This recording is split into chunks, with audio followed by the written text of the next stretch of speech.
If you're running a tech company, you've definitely seen the power of AI, but you've also seen the bills, right? The incredible promise of cloud AI comes with this hidden cost, a cost that goes way beyond that monthly invoice. So today, we're going to break down that cost, and I'm going to show you how to build a private AI that gives you all the power, total control, and a serious competitive edge. So let's just kick things off with a kind of provocative question. When you look at your monthly AI bill from one of the big cloud providers, is it just another operational expense? Or does it feel a little more, I don't know, permanent? For a lot of folks, it's basically a recurring tax you're forced to pay just to play with the latest tech. It's a tax on your own innovation. Let's put some actual numbers on this so it's not just talk. For a team of, say, 50 people using a powerful model like GPT-4o for coding help and digging through documents, you could easily burn through 50 million tokens a week. Now, a token is just a piece of a word. It's how these models bill you. Well, that many tokens, that works out to about $500 a month, or $6,000 a year. And get this, that's just for text. This cost just scales up, and it never, ever goes away. So here's our game plan. First, we're going to dissect this cloud AI tax. Then we'll get into the really critical topic of your data and who controls it. After that, we'll start building. I'll show you the private AI stack, how to unlock its superpower with a technique called RAG, and then how to create a real competitive moat. And we'll wrap it all up with a super clear decision-making matrix for your strategy. First up, the hidden cloud AI tax. Like we just saw, the direct financial hit is pretty big, but the real problem here is the economic model it traps you in. It's this perpetual dependency on someone else's infrastructure. And here's where it gets really, really interesting. Just look at this comparison. That $500 a month for a cloud API, that's forever. But with a self-hosted open source stack, once you average out the cost of the hardware, like renting a GPU server, your monthly operational cost can plummet to around $50 a month. That is a 90% savings. You're basically trading a crazy high recurring fee for a manageable one-time investment. But look, the money, the financial tax, that's really just the beginning. The far greater cost, the one that can genuinely damage your business in the long run, it's not about money at all. It's about control. Control over your most valuable asset, your data. This right here is what should be keeping founders up at night. Every single piece of code, every strategic plan, every customer insight you feed into a third-party API is data that is now completely out of your hands. You could be, without even knowing it, training the very model that your competitors are going to use against you tomorrow. You are literally paying to give them an advantage. And this isn't some hypothetical boogeyman. As the healthcare tech platform Healthy points out, one of the biggest red flags is a vendor policy that just gives them the right to use your data to train their models. For any company that handles sensitive info, that's just an unacceptable risk, period. And you can see just how high the stakes are across different industries. You've got SEC and FINRA rules in finance. In healthcare, it's HIPAA. For law firms, attorney-client privilege is everything. And for any tech startup, SOC 2 compliance and protecting your intellectual property is your lifeblood. Using a public cloud API can put every single one of these at risk. So, what's the solution? It is not about walking away from AI. It's about taking back control. And this brings us to building your own private AI stack, which, believe me, is way more accessible than you probably think. So how do we build this thing? It's actually a pretty simple 3-layer stack. First, you've got your foundation. A tool called Ollama acts like the Docker of AI, making it incredibly easy to run different open source models in a standardized way. Next, you need a nice interface, and a tool like OpenWebUI gives you a really polished front end.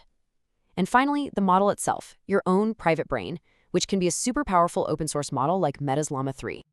And here's a feature that is an absolute dream for any founder: role-based access control, or RBAC.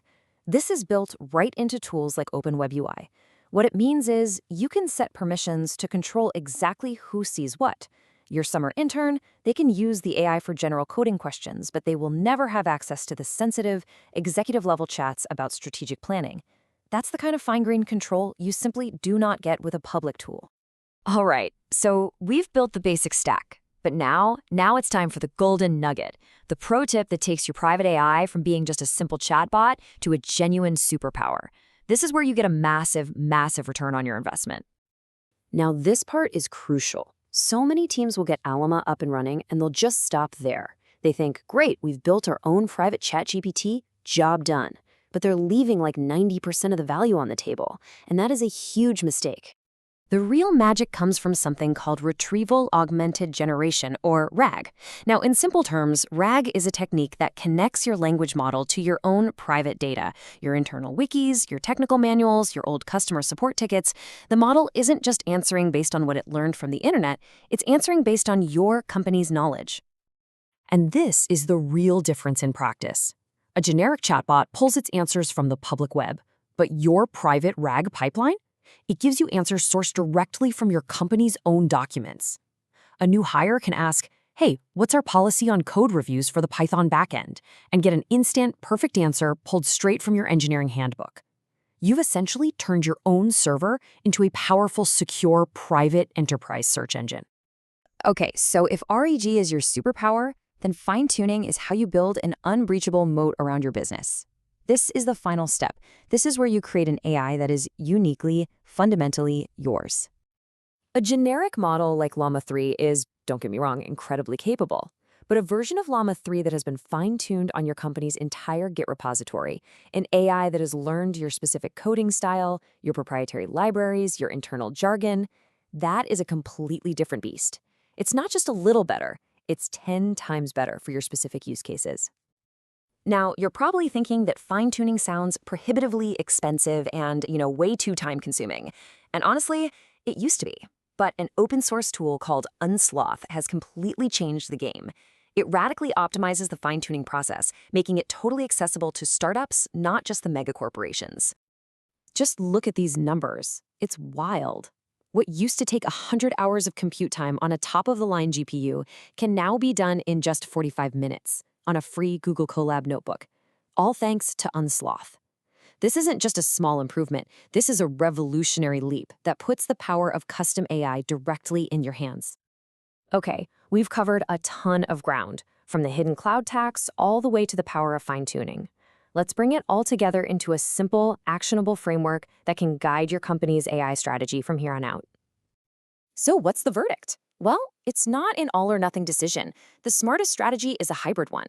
For general knowledge tasks or just brainstorming on public information, a cloud API like GPT-4o is perfect. It's fast, it's easy, zero setup.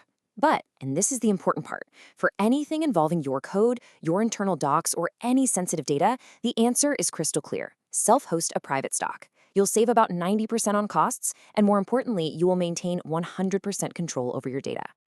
And that really brings us to the final critical question you need to be asking yourself. In today's economy, your data, your code, your customer lists, your strategic plans, that is your single most valuable asset. The choice you make here isn't just about technology, it's about trust. So who are you trusting with the keys to your kingdom?